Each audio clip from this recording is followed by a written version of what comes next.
오늘 산부 예배 참석하신 여러분과 온라인 영상 예배로 주님께 영광 돌리는 교우들께 주님께서 주시는 평화가 함께 하길 바랍니다. 지난 6월 5일은 세계 환경의 날이었습니다. 1972년 6월에 스웨덴의 스톡홀름에서 열린 유엔 인간 환경 회의에서 결의하고 그해 유엔 총회에서 채택한 날입니다. 아울러 유엔은 산하의 환경 전문 기관인 유엔 환경 계획도 설치했습니다.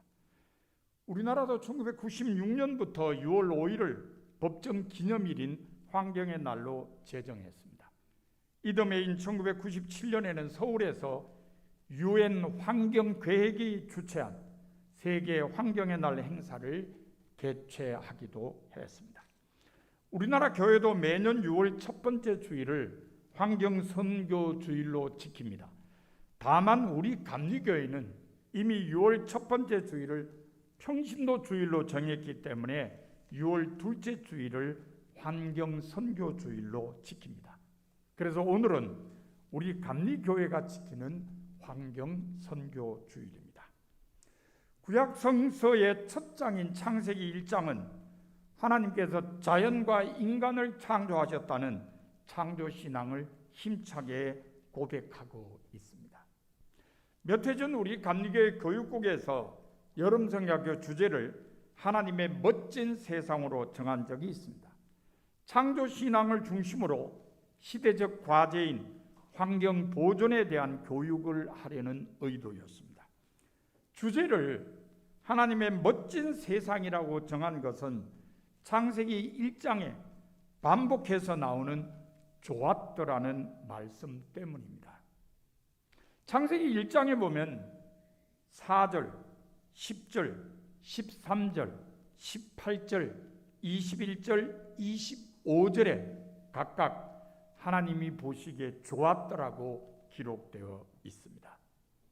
특별히 31절에는 하나님이 지으신 그 모든 걸 보시니 보시기에 심히 좋았더라고 했습니다. 좋았다라고 번역된 히브리어는 토브입니다.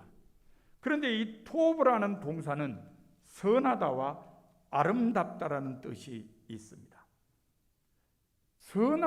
선하다라는 뜻은 원래 목적에 맞는다는 것을 의미합니다. 그러므로 좋았다라는 말은 보기에 아름다울 뿐만 아니라 하나님의 창조 목적에도 맞는다는 뜻입니다. 그래서 이 세상을 하나님의 멋진 세상이라고 칭하는 주제가 나오게 되었습니다. 하나님께서는 이 세상을 선하고 아름답게 창조하신 후에 그대로 방치해 두지 않으셨습니다. 이 세상을 관리할 존재를 세우셨습니다. 바로 인간입니다. 인간에게 이 세상을 지키도록 관리의 사명을 주신 것입니다. 오늘 본문은 이것을 잘 말해주고 있습니다. 본문은 인간 창조에 대한 고백입니다. 인간 창조에 대한 본문의 고백은 두 가지 중요한 사실을 우리에게 알려줍니다. 하나는 인간이 하나님의 형상대로 창조되었다는 것입니다. 이것은 인간은 하나님과의 관계에서만 올바르게 이해되는 피조물이라는 사실을 알려줍니다. 다른 하나는 인간은 하나님으로부터 중요한 사명을 부여받았다는 것입니다. 오늘은 이것에 대해 자세히 살펴보겠습니다. 인간이 받은 사명은 본문 26절과 28절에 잘 나타나 있습니다. 26절에 보면 이렇게 기록되어 있습니다. 하나님이 이르시되 우리의 형상을 따라 우리의 모양대로 우리가 사람을 만들고 그들로 바다의 물고기와 하늘의 새와 가축과 온 땅과 땅에 기는 모든 것을 다스리게 하자 하시고 28절에는 이렇게 기록되어 있습니다. 하나님이 그들에게 복을 주시며 하나님이 그들에게 이르시되 생육하고 번성하여 땅에 충만하라. 땅을 정복하라. 바다의 물고기와 하늘의 새와 땅에 움직이는 모든 생물을 다스리라 하시니라. 28절도 26절과 비슷한 내용임을 알 수 있습니다. 두 구절에 나타난 인간의 사명은 땅과 그 위에 사는 모든 생물을 다스리는 것입니다. 다스리다라고 번역된 히브리어는 라다입니다. 우리가 주의해야 할 것은 이 라다라는 단어는 짓밟고 들어가는 정복의 개념이 아닌 위임 통치의 개념을 지니고 있다는 사실입니다. 그러므로 다스린다고 하는 것은 억압하고 파괴하는 것을 의미하는 것이 아니라 위임해 주신 하나님의 뜻을 따라 통치하는 것임을 새롭게 인식해야 합니다. 그러면 땅과 모든 생물을 인간에게 위임해 주신 하나님의 뜻은 과연 무엇일까요? 그것은 바로 공존입니다. 하나님께서 원하시는 것은 모든 만물이 평화롭게 공존하는 세계입니다. 이 점은 이사야 11장 6절에서 9절에 아주 잘 나타나 있습니다. 이렇게 기록되어 있습니다. 그때에 이리가 어린 양과 함께 살며 표범이 어린 염소와 함께 누우며 송아지와 어린 사자와 살찐 짐승이 함께 있어 어린 아이에게 끌리며 암소와 곰이 함께 먹으며 그것들의 새끼가 함께 엎드리며 사자가 소처럼 풀을 먹을 것이며 젖먹는 아이가 독사의 구멍에서 장난하며 젖된 어린 아이가 독사의 굴에 손을 넣을 것이라. 네, 구절이 안 나오네요. 나의 거룩한 산 모든 곳에서 해됨도 없고 상함도 없을 것이니 이는 물이 바다를 덮음같이 여호와를 아는 지식이 세상에 충만할 것임이니라. 이 구절은 메시아 시대가 오면은 인간에게뿐만 아니라 모든 들짐승에게조차도 평화가 주어지는 공존의 세계가 될 것이라는 예언입니다. 메시아 시대가 어떤 시대입니까? 하나님이 원하시는 이상적인 세계입니다.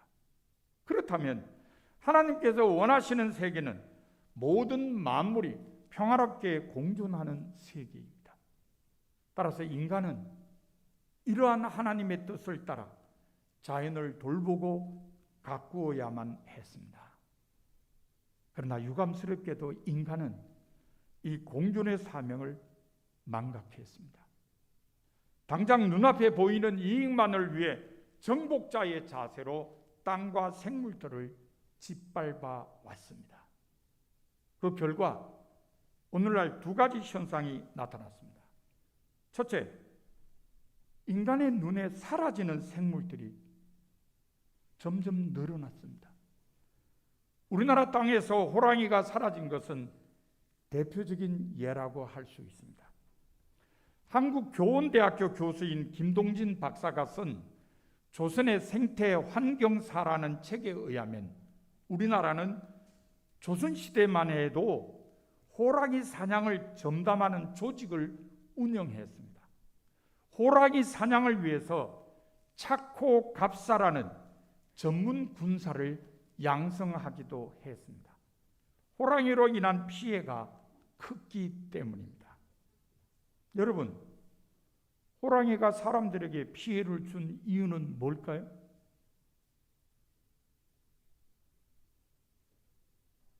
야생 공간을 사람들에게 빼앗겼기 때문입니다. 조선의 개국 공신인 정도전에 따르면 백성은 하늘이고 백성이 하늘로 삼는 것은 먹을거리였습니다. 그러니까 하늘이 하늘로 여기는 것이 식량이었다는 말입니다. 그래서 조선은 식량을 많이 생산할 수 있는 경제 체제를 지향했습니다. 그래서 중농 정책을 추진했습니다. 중농 정책에서 가장 중요한 것은 논의 면적과 소의 마리수를 늘리는 일이었습니다. 곡물의 생산량을 늘리려면 농경지를 더 늘려야 했고, 더 많은 소를 기르려면 꼴을 베는 땅을 더 많이 확보해야만 했습니다. 사람들은 황무지 또는 산림천택이라 불리는 야생의 공간을 사람이 이용할 수 있는 가용 공간으로 바꿈으로써 이 문제를 해결하려고 했습니다. 가용 공간을 확장하는 농지 개간, 이것은 야생에 살던 야생 동물들을 위협했습니다.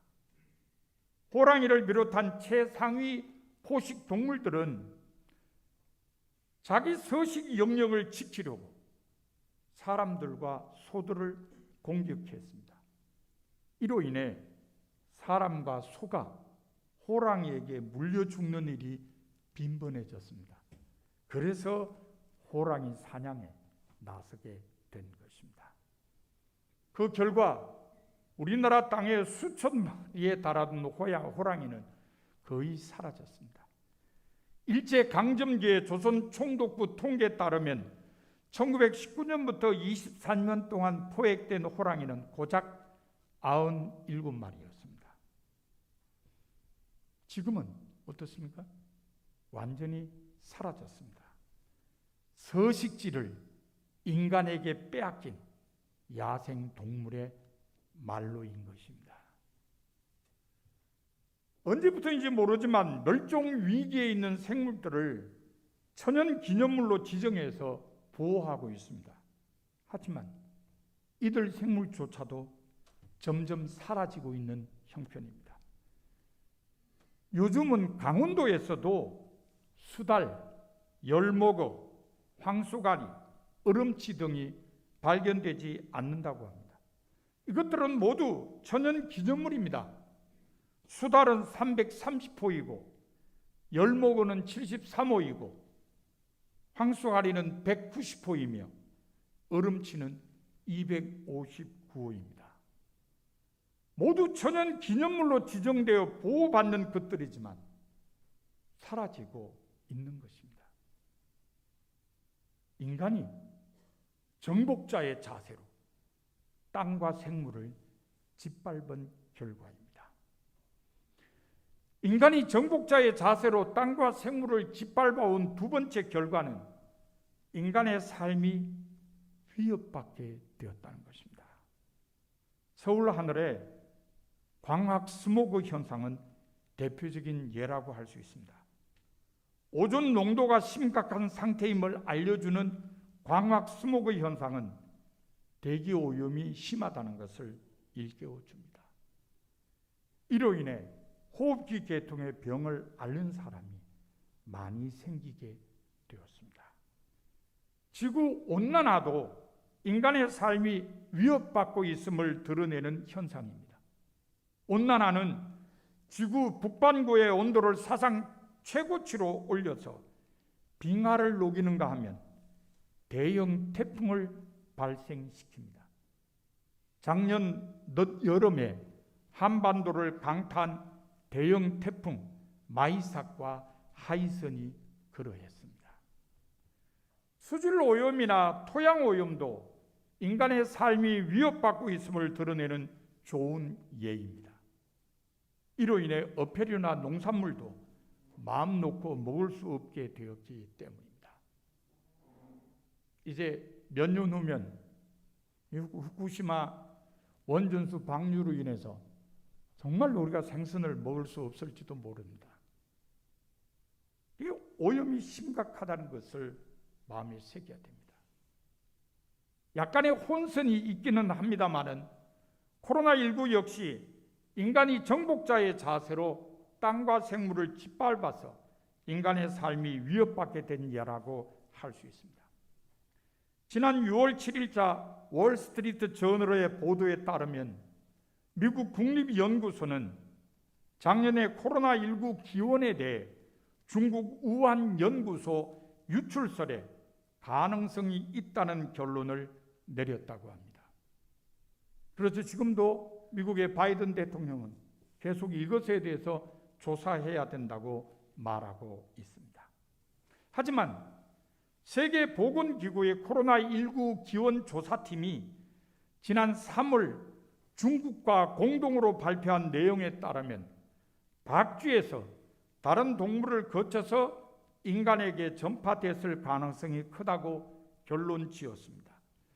서식지를 잃어버린 야생 생물들에 의해 코로나19가 인간에게 전파되었다는 것입니다. 세계보건기구 조사팀은 연구소 유출 가능성에 대해서는 극히 희박하다라고 강조했습니다. 그러므로 사스, 자카, 에볼라, 메르스와 마찬가지로 코로나19 역시 인간이 정복자의 자세로 땅과 생물을 짓밟아서 인간의 삶이 위협받게 된 예라고 할 수 있습니다. 정복자의 자세로 자연을 짓밟은 인간에게 돌아온 것은 공멸입니다. 이대로 가면 자연도 인간도 다 죽게 된다는 말입니다.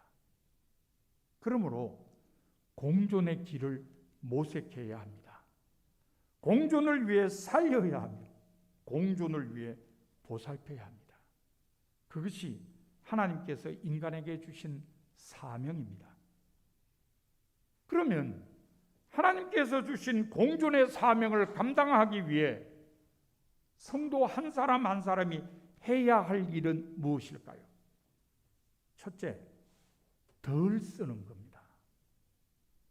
우리가 쓰는 모든 것에는 자연의 희생이 따릅니다.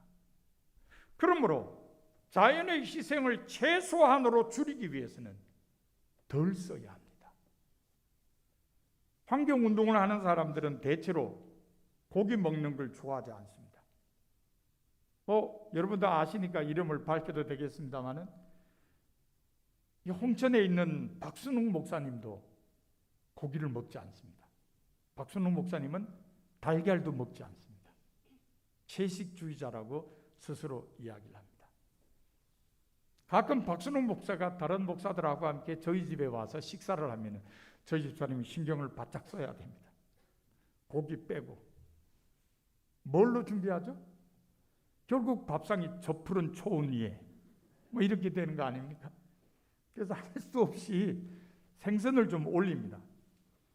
박순호 목사님 처음에는 생선을 안 먹었어요. 근데 저희 집에 몇 번 들락날락 거리면서 이제는 생선을 먹어요. 생선은 먹지만 고기는 안 먹습니다. 고기 왜 안 먹냐 물으면요, 사람이 고기를 먹으면 자연의 희생이 따르는 것 때문이라고 합니다. 예를 들면 소고기 한 근을 얻기 위해서 소가 먹는 곡식과 콩의 양이 얼마나 될까요? 16건이나 된다고 합니다. 참 비생산적인 일이죠. 고기 한 근 먹으려고 곡식 16건을 투자해야 된다고 합니다. 기독교 환경운동연대가 발간한 자료집에 의하면 현재 소를 비롯한 가축들은 지구상에서 생산되는 곡물의 30% 이상을 먹고 있습니다. 특히 미국에서는 곡류 생산의 70%가 가축의 먹이로 사용되고 있습니다. 그러므로 전 세계 식량난과 일부 지역의 굶주림을 생각하면 고기를 덜 먹을 수밖에 없다는 생각이 듭니다. 먹는 것뿐만 아닙니다. 에너지 사용도 줄여야 합니다. 전기를 쓰는 것이나 기름을 사용하는 것은 모두 에너지를 소비하는 것입니다. 에너지를 소비한다는 것은 자연을 희생하는 것과 더불어 자연을 오염시키는 결과를 낳습니다. 자동차 배기가스는 공기오염의 주 원인으로 산성비를 내리게 하고 지구 온난화에 큰 영향을 주며 각종 호흡기 질환을 일으킨다는 것은 잘 알려진 사실입니다.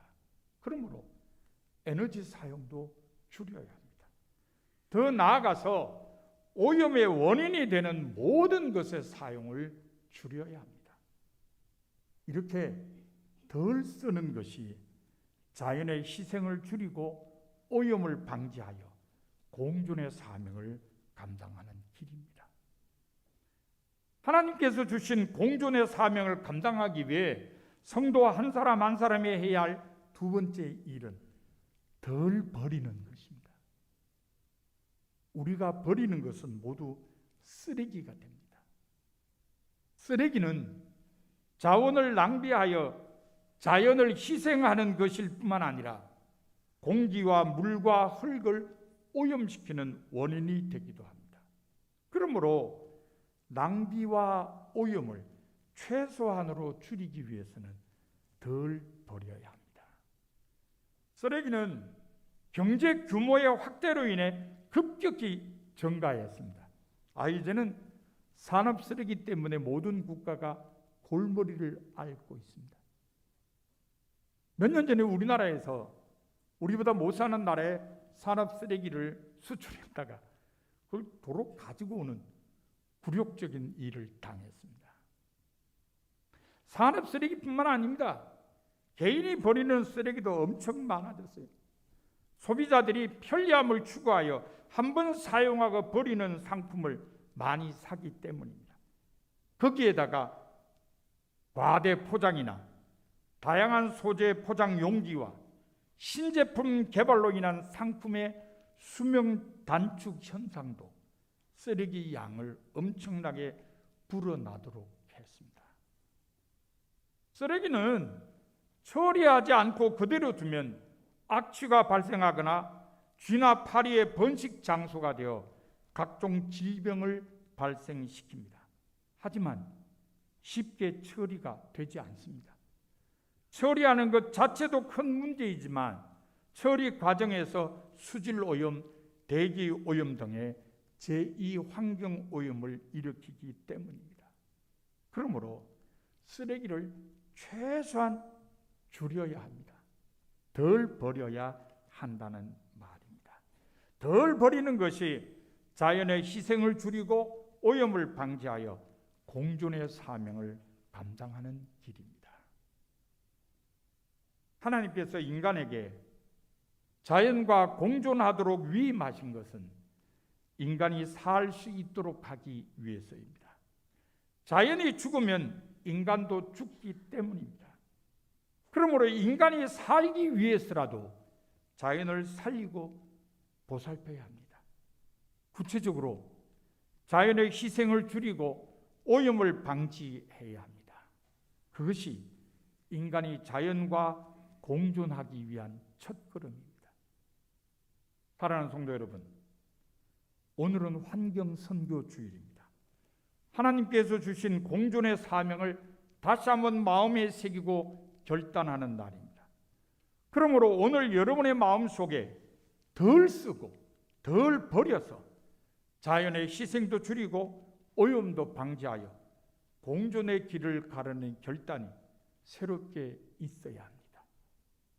여러분 모두 덜 쓰고 덜 버림으로 자연과 더불어 공존하는 길을 걷는 성도가 다 되시기를 바랍니다.